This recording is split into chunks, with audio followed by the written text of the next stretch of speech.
दादाजी, आप इतनी स्वीट हो, पर क्या हम इस मैटर को थोड़ा साइड में रख सकते हैं अभी के लिए? वैसे ही मेरे सर पे काम का इतना लोड है अभी मेरी कंपनी फाइनेंशियल क्राइसिस से बाहर निकली है। मुझे अभी कंपनी पे ध्यान देना है, ना कि बच्चे पे। बेटा, तुम चाहती हो कि मैं इस बात को साइड में रख दूं? अरे 2 साल से ज्यादा हो गया तुम्हारी शादी को। कई बार तुम्हारा IVF प्रोसेस फेल हो चुका है, उसके बाद भी तुम जल्दी में नहीं हो। अरे लोगों को जवाब मुझे देना पड़ता है, ताने मुझे सुनने पड़ते हैं। अरे ऐसा है ना, आगे से लोगों को जवाब खुद ही दे दिया करना। दादाजी प्लीज, मुझे इस टॉपिक पे अभी बात नहीं करनी। अनन्या, अपनी पसंदीदा पास्ता देखकर अनन्या के चेहरे पर स्माइल आ गई। पहली बार अभिनव की तरफ से अनन्या को केयर फील हुई। हालांकि अभिनव तो ऐसा 2 साल से कर रहा था, पर अनन्या ने अभिनव को ध्यान से देखा ही कहाँ था। आज देखा तो पास्ता जैसी छोटी चीज भी उसे भा गई। अभिनव और अनन्या की आंखें टकराई और अनन्या ने धीरे से थैंक यू कहा। अभिनव को भी एहसास हो गया था कि अनन्या के दिल में घर बनाने के सफर में वो एक कदम आगे बढ़ गया है। अनन्या इस पल में इतना खो गई थी कि उसने अपने दादाजी के डिससैटिस्फाइड लुक को पूरी तरह से इग्नोर कर दिया।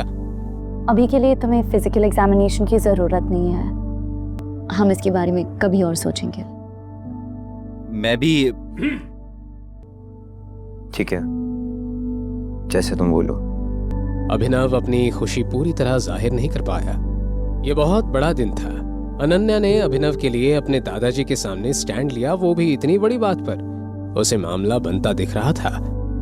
न चाहते हुए भी अनन्या अभिनव की ओर आकर्षित होने लगी थी।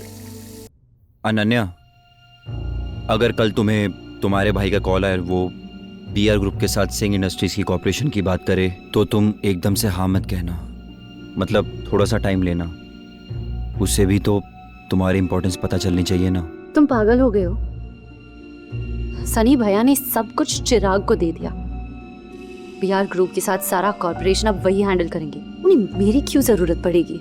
और तुम्हें कुछ पता ही नहीं चलता, बस फालतू की बातें करते रहते हो। अनन्या, बस तुम याद रखना, अगर कॉल आए तो एकदम से हाँ मत कहना। Good night. सो जाओ। अपनी बात कहने के बाद अभिनव सो गया। जैसे तैसे अनन्या ने अपने आप को संभाला और लाइट बंद करने के बाद वो भी सो गई। अगले दिन जब अनन्या अपने काम से घर से निकल गई तो उसके पीछे पीछे अभिनव भी होटल सफायर की तरफ निकल पड़ा। अभिनव ने अपनी असली पहचान सबसे छुपा कर रखी थी। सिंह परिवार के लिए वो सिर्फ एक मामूली डिलीवरी बॉय और नाकारा घर जमाई था, पर असल में वो अंडरवर्ल्ड की सबसे शक्तिशाली कंपनी द माफिया किंग का नया बॉस बन चुका था। अंडरवर्ल्ड की दुनिया में लोग उसे टाइगर के नाम से जानते थे। संजय के हत्याकांड के बाद अकरम ने अभिनव को 18 साल तक एक अनाथ आश्रम में रखा। वहां उसकी हर दिन सख्त फिजिकल ट्रेनिंग की गई और उसे हर मुश्किल का सामना करने के लिए तैयार किया गया।